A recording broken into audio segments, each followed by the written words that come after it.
Hello everyone. तो पिछली video में हमने एक ट्रिक के बारे में बात की थी रो बेस्ड पजल की, कि आप बिना बॉक्स बनाए कैसे नंबरिंग से ही बॉक्स बेस्ड पजल सॉल्व कर सकते हो। इस वीडियो में हम देखेंगे कि step by step row based puzzle को सॉल्व कैसे किया जाता है और पूरे उसके क्लूज से लेकर पूरे सॉल्व करने तक हम इसमें देखेंगे। तो इस बार मैंने 10 पर्सन्स का रो बेस्ड पजल लिया है सॉल्व करने के लिए। तो आपको हाफ करके नंबरिंग लिखनी होती है। जैसे पहले 8 थे तो हमने 4 तक लिखी थी, अब 10 है तो हम 5 तक ही नंबरिंग लिखेंगे। ऐसे हम दो पॉसिबिलिटीज़ पहले बना लेंगे। देन यहाँ पे सबसे पहले आपको डायरेक्शंस बता रखी होती हैं कि कौन सा रो 1 में है, कौन सा रो 2 में है। तो रो 1 में ABCDE है जो कि साउथ फेस कर रहे हैं, मतलब नीचे फेस कर रहे हैं, और ये जो है PQRST ये नॉर्थ फेस करेंगे ऊपर। तो साउथ फेस करने वाले ऊपर वाली रो में आएंगे, तो ABCDE ऊपर वाली रो में आएंगे, और नीचे सेकेंड रो में आएंगे PQRST।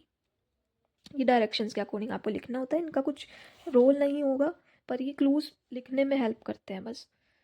तो इसको सॉल्व करते हैं क्लूज़ लिख लिख के। इसमें मेरी स्पीड उतनी नहीं आएगी क्योंकि मैं आपको साथ साथ बताऊंगी कौन सा क्लू कैसे लिखना है, कौन सा कहाँ पे पुट करना है।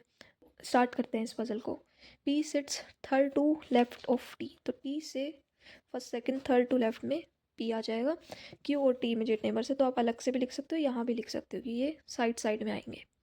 Then C immediate left of E है। अब यहाँ पे एक इम्पॉर्टेंट बात ये होती है कि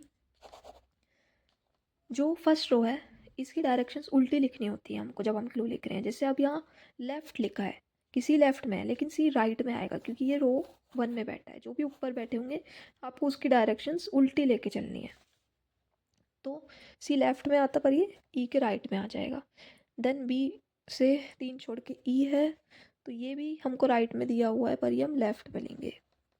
ई से 2 छोड़ के बी आ जाएगा, ये भी हमने लेफ्ट में लिया है उल्टी डायरेक्शन लेके। अब यहाँ पे एक क्लू है कि पी और क्यू के बीच में सेम नंबर ऑफ पीपल है और बी और ए के बीच में भी। ये आप ऐसे लिख सकते हो। ये हम देखेंगे जब पजल सॉल्व करेंगे कि ये कैसे पुट करते हैं। देन यहाँ पे ए या फिर बी में से कोई एक एंड पे है, तो इसको आप ऐसे लिख सकते हो, ए या फिर बी में से कोई एक एंड पे रहेगा।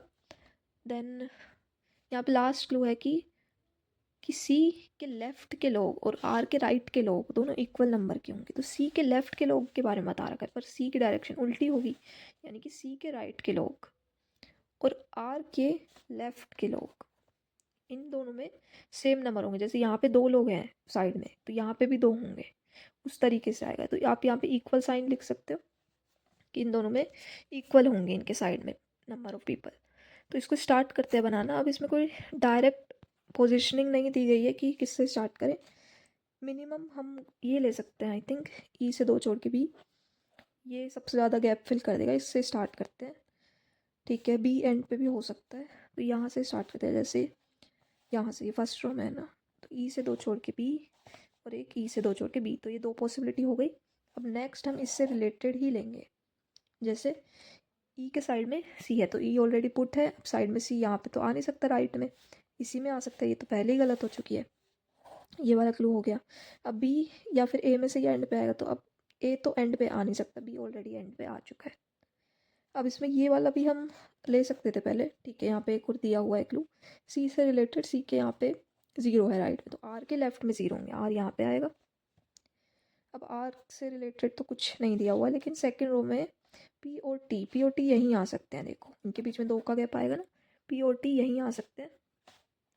ये वाला ऑलरेडी गलत हो चुका है तो इसको नहीं लेके चल रहे हम, ये वाला सही हो जाएगा इसमें। और इसके आसपास में क्यू यहीं आ सकता है, यहाँ पे जगह नहीं है। पी और क्यू के बीच में 1 का गैप है, तो बी और ए के बीच में 1 का गैप आएगा, ठीक है। तो ये हो चुका है सॉल्व। इसमें एक एक अल्फ़ाबेट कोई बच्चा होगा, यहाँ पे एस बचा है, यहाँ पे डी बचा है। ये हो चुका है सॉल्व। और आई होप आपको ये समझ आ चुका होगा। वैसे ये इजी पजल था काफ़ी।